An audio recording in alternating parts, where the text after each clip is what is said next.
Dito po kami sa Iliw, Laguna. Ito sa rancho ni Don Benji. Sa farm niya. Nadali din ng bagyo. Ubos ang mga dahon. Oh. Ayan.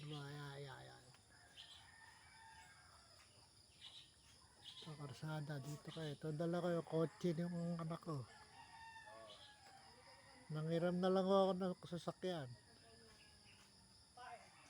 Ito yung service niya. Oh. Ito yung service ni Don Benji.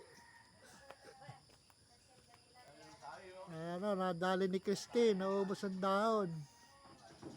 Kaputol ang saging. Ayan.